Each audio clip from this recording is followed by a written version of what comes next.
मियाँ मुहम्मद बख्श आरफ खड़ी रहमतुल्लाह अलैह सरकार अल्लाह ताला दी सिफतो हमद बयान करदे आया कलाम दे विच लिखदे ने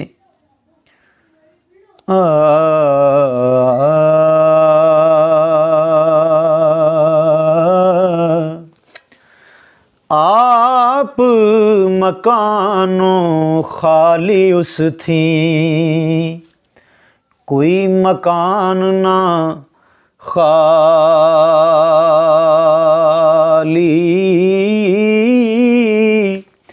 हर वेले हर चीज़ मुहम्मद रखदा नित संभाली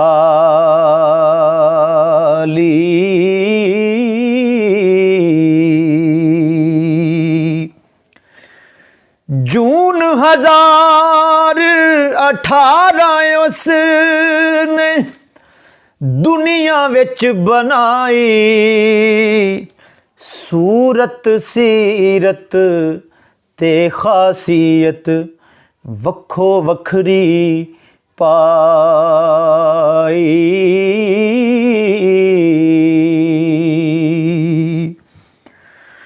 हो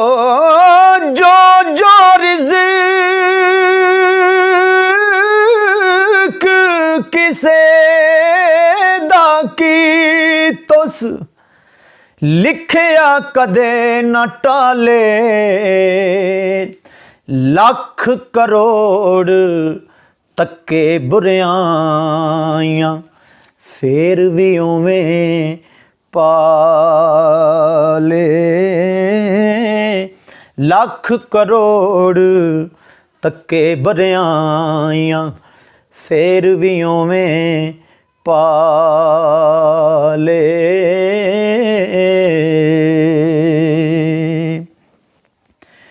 जे हिक मच्छर दा पर भज्जे तौड़े जो जग लगे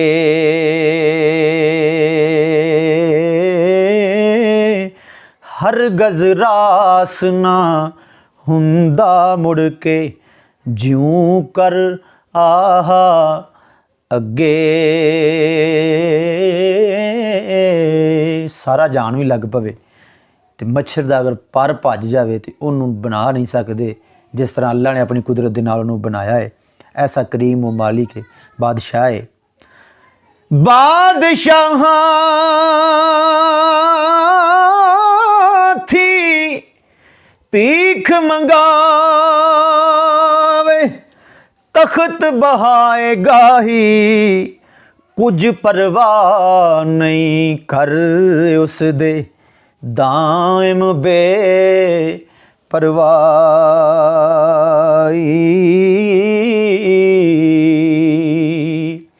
हर दर तो दरकार न हुंदा जो इस दर थी मुड़े आ उसे दा उस शान वधाया जो उस पासे उड़े आ जे ओ कहर कमावन लगदा कौन कोई जो छुटदा रहमत उस दी जग वसाए हर एक नेमत लुटदा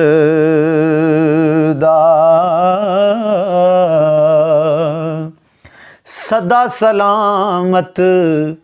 राज उसे दा सदा सलामत राज उसे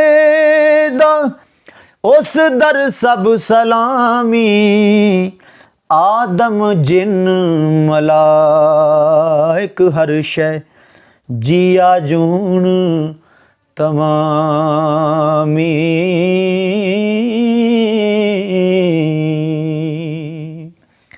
बेलियो सजनों अगर तुसी भी कलाम आरफाना सूफियादा हीर वारिस शाह मियां मुहम्मद बख्श ख्वाजा गुलाम फरीद सुनना चाहते हो